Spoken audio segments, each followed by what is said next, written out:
Hi everyone, this is Janet. I just wanted to take a moment to give you a tour of one of my students' playgrounds and also to answer some of the questions people ask about how students do in the playground and how you maintain control and get teaching done there.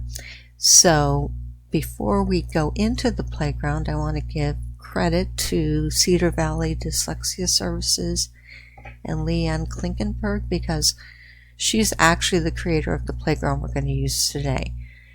And once I do get a playground from somebody, I will make a lot of changes to it, but this way I'm not building the whole thing from scratch, which would take forever for me to do.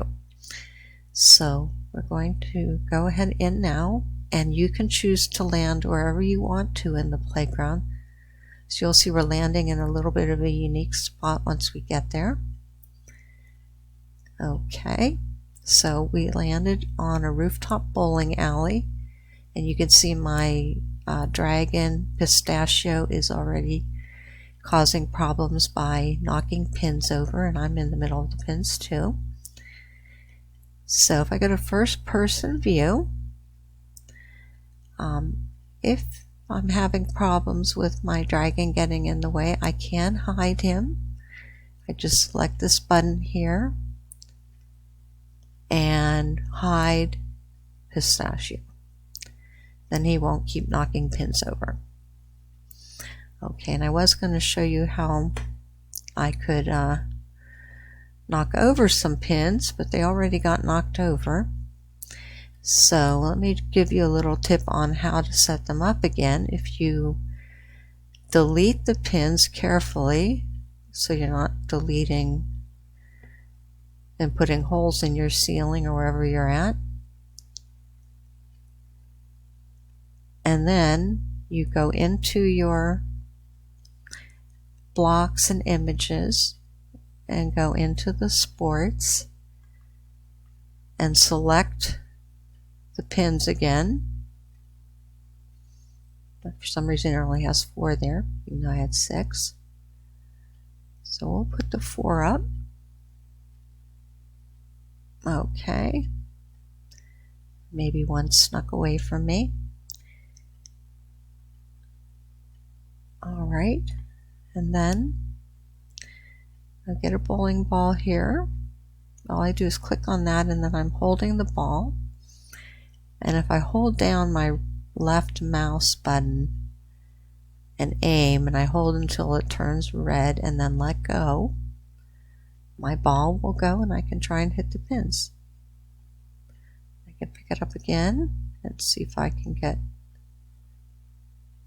a spare. Oh, no luck. Alright, so that is something fun you can do just to start the lesson or any time, but I thought it would be fun to start there. Alright, so now I'm going down in the house, and this was not in the original playground. I give my students some free time, sometimes after a lesson if we have time, and he decided he wanted to create that. So that's an action prop. You can get doors that open and lots of other fun things like the bowling ball and things that you just saw. So we're going to start by going into the school, and this door you just walk through. And so here's the first thing I wanted to show.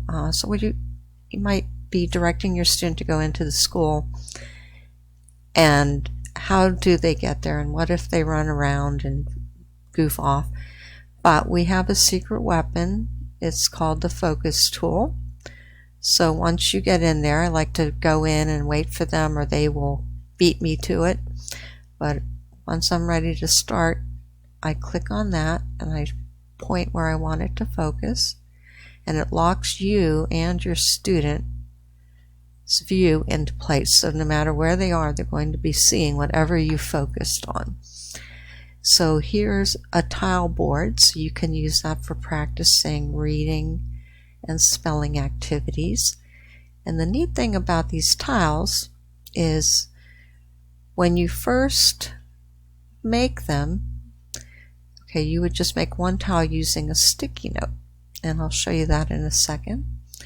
But if you lock it in place and then make it clonable, then you can pull down as many tiles from it as you want, and you're not going to lose the original tiles or have to put them back into place. So that's really a neat feature that they have.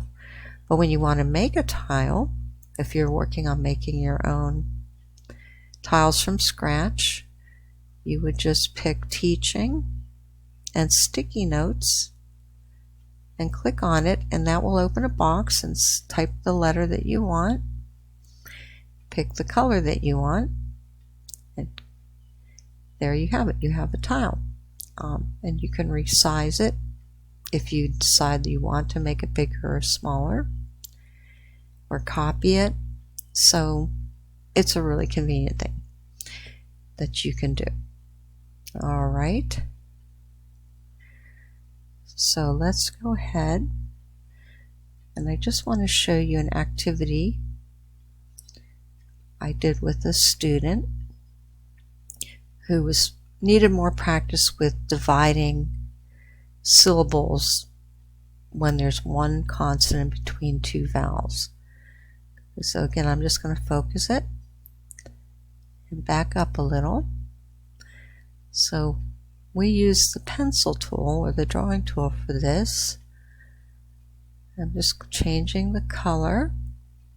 And then what I would have my student do, I'd have him point above the one consonant. You might first want to mark the vowels, and then hold the shift key down and draw a line, and try first dividing the word the most common way. And if that does not make a real word, try dividing it the other way. So that way you could have some practice going both ways. And this was very successful in terms of a good way to practice dividing syllables. Here we go, another one. Most common way, it says habit, not good. So we just changed it to habit. And that's one practice activity that we did. All right, so that just gives you a good introduction to a few of the things I do in the playground. I'm going to do a couple follow-up videos just because it's hard to fit everything into one video. And I hope you enjoyed that and that inspires some of your own teaching.